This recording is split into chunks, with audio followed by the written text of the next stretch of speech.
Hi, I'm Dr. Barbara Becker-Holstein, and I'm back again with you. I have a friend who wanted to say hello before he's going to take a little nap on the couch, and that's Teddy. Teddy is with me as an example of one of the ways that we soothe ourselves when we're dealing with something that none of us can get away with, and that is anxiety. Today, we're going to talk just a little bit about anxiety. First of all, from the point of view of what is it, and then specifically around our kids, because it is our kids, and particularly our girls, that I'm focusing on in terms of the struggles that kids have had to deal with during the pandemic. So here I have Teddy, and he's really lovable, but I'm going to have to put him down and let him take a nap. And most of us will remember from childhood that there was someone or something that helped us with anxiety. Good night, Teddy. All right, so let's think about this. We all have had that pit in our stomach, or a sense that we can't go on, that we know nothing, we can't take the test, we can't get on the rehearsal list to go for the ballet, whatever it is. We experience these roles, these feelings of anxiety. At times our hands get clammy, and we feel sometimes our breathing is faster. It's just an unpleasant thing. But on the other hand, it's very important that as a psychologist, a positive psychologist, I want to assure you that anxiety is not only normal, but it's in there, meaning in our brains, because it can be helpful. It can tell us when we need to repair something we've done. Better apologize. Or it can indicate to us, if I'm not working harder, I really won't pass the test. It can make us aware of danger. I don't like the feelings I have right now. I think I'm going to get out of this store and go somewhere else. Or I think I'm not going to walk to my car right now. I see some people hanging around it. It's not the right time. So anxiety can work to actually save someone's life. On the other hand, if we look at anxiety during the pandemic and some of the things that have created anxiety for our kids, and right now, particularly, I'm emphasizing some of the girls and what their needs are, we can see that anxiety is an important factor to take into account coming out of the pandemic. So what do I mean? Most of us have had anxiety during the pandemic. Many have lost their jobs. Many people have been sick or had relatives that were sick. And the same thing with the girls in our households. Girls have had not only whatever the family concerns were, but they have had their own concerns. Shortened school years, no graduation, no dances at the school, wearing a mask all day at school, not being able to socialize, having a crush with a particular kid that can't be explored because the girl is spending most of her time not in school or not with kids her own age. All sorts of factors. No sports. The team I wanted to get on doesn't even exist this year. All sorts of problems that created anxiety.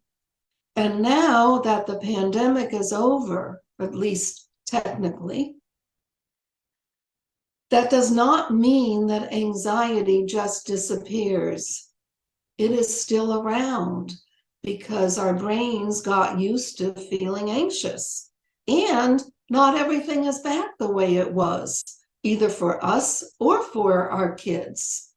So, what is important to keep in mind if you have a daughter and at times you've been anxious, she's been anxious, and you're trying to get back to normal? So, I'll give you 3 simple suggestions. Without overwhelming her, share your anxiety. Tell her, oh boy, yeah, I felt anxious too. Let her know that it's a normal survival symptom. That's one step. Here's the second step. Encourage your daughter about her schoolwork. See how she's doing. See what's going on, not only by asking her questions, but again, by easily sharing your own life. Even if it goes way back to your own childhood, maybe the teddy that you took to bed, that someone had given you on your birthday that soothed you for years, or the little blanket you carried around like my daughter did at one point when she was very, very young, or the way you felt anxious when you were going to your first dance, or the first time maybe a boy called you on the telephone. Share your world, because it will really help her feel closer to you and also be more courageous to tell you what's going on in school. And of course, if there are issues, whether they're academic or bullying, then put on your most professional cap as a parent with your entitlements and your responsibility to help your child, and go to the school, talk to people there, and try to correct anything that's out of balance for your child. And the third tip that I can give you, particularly if we're talking about a daughter, is that research certainly has established that different issues with eating are often very prevalent with girls as they go through their teen years. So one thing that you can do to be very helpful to your daughter is just to be very careful noticing what she eats and what she doesn't eat, and whether you think she's eating enough. But I wouldn't really talk about that with her unless that becomes mandatory. This is just your own detective work. And again, if you yourself at times don't feel like eating a meal, discuss it, because you might be able to open the door where she'll explain that sometimes she's just not hungry and maybe nothing's going on. But if it does seem to you that your daughter may be having some sort of eating disorder, then it's responsible on your part to take her to her pediatrician and discuss it further. So the main thing that I've tried to share with you today is that the pandemic has really taken a piece of all of us out. Well, yeah, a 3-year piece. And that's resulted in some degree of sadness, loss, difficulties in pacing ourselves, whether it's at work or with friendship. Many of us are much more lonely than we were 3 years ago because so much has shifted. And we have to be very, very careful and loving toward our children. And today I particularly focused on the experience of anxiety, and that we want to help our kids and our girls feel it's normal, but we don't want to have anxiety at an excessive level.